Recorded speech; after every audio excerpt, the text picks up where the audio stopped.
Emergenza loculi al cimitero di Favara, ritardi politici ed intoppi burocratici hanno prodotto la problematica situazione.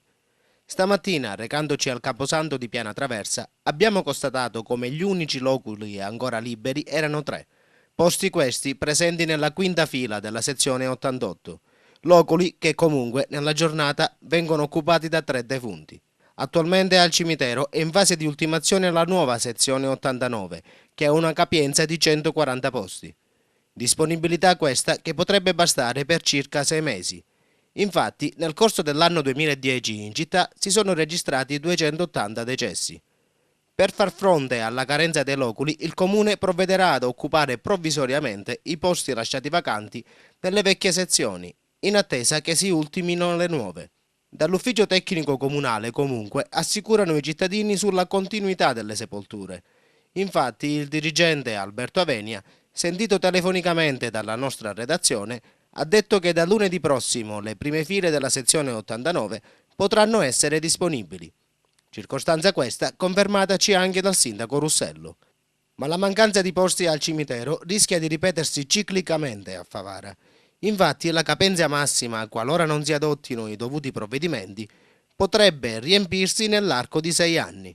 Abbiamo già inviato in consiglio comunale, credo che la stiano esaminando, la metteranno all'ordine del giorno dei prossimi consigli, la variazione del regolamento che modifica il rapporto contrattuale per i loculi, lo porta da 35 anni rinnovabile a 50 anni non più rinnovabile, ovviamente senza costi per i cittadini. Questo ci consentirà ovviamente di liberare un sacco di posti. Nell'ambito del PRG stiamo, perché se n'era discusso in sede di piano regolatore, di individuare una nuova area eventualmente dove poter realizzare un altro cimitero. Noi stiamo aspettando i soldi dell'ANAS, io ho firmato la convenzione, aspetto che mi venga tornata indietro da parte dell'ANAS con la firma del dirigente dell'ANAS. Abbiamo inserito 300.000 euro per lavori di intervento all'interno del cimitero da utilizzare da questi fondi ANAS per costruire delle colombaie ed eventualmente, se ce la facciamo, anche una nuova sezione. Per fornire maggiori dettagli ai cittadini di Favara vi facciamo un esempio di come verrà gestita l'emergenza loculi fino a quando la situazione non tornerà alla normalità. Da domani quindi il Comune offrirà provvisoriamente e gratuitamente ai familiari dei defunti un loculo usato delle vecchie colombaie.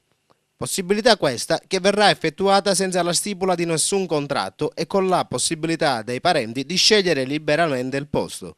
Non appena i nuovi loculi in fase di completamento saranno disponibili, le salme, precedentemente collocate nelle vecchie sezioni, potranno essere traslate e tumulate nella nuova.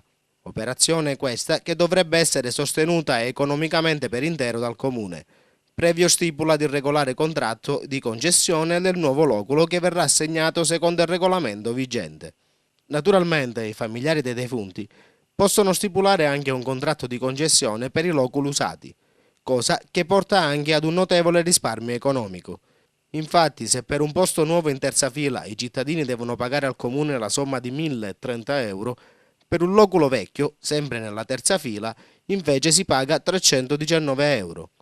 Convenienze economiche a parte, in una città moderna del terzo millennio, quale Favara si candida ad essere, nemmeno la morte, unica certezza democratica della società, può avere le risposte dovute in materia di sepoltura nel cimitero del proprio paese.